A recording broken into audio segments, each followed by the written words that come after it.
खेळ कुणाला दैवाचा कळला। आईच्या श्राद्धानंतर वडिलांचं निधन, अंत्यविधी आटोपताच लेकाचा लेकीसह मृत्यू। एका कुटुंबावर नियतीनं अक्षरशः कहर केला आहे।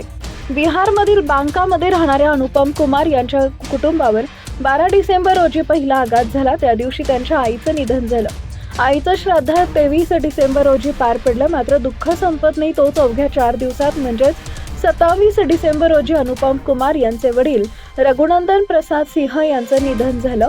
ते 107 वर्षाचे होते।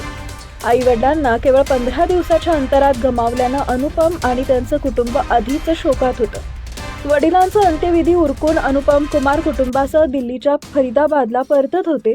ते हवाई दलातून निवृत्त झाले होते आणि सोमवारीच कॅनरा बँकेत नव्या नोकरीला रुजू होणार होते।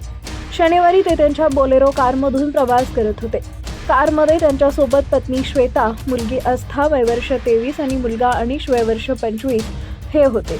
दाट धुक्यामुळे कार एका कंटेनरला धडकली। त्याचवेळी मागून येणाऱ्या दुसऱ्या कारनं बोलेरोला जोरदार धडक दिली।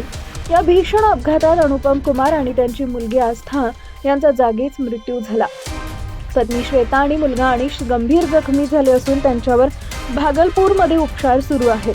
अवघ्या महिन्याभरात आई वडील स्वतः अनुपम कुमार आणि त्यांची मुलगी एका कुटुंबावर कोसळलेला हे 4 आघात पाहून प्रत्येकाचं मन हेलावून गेलंय। खरंच दैवाचा खेळ कुणालाच कळला नाही।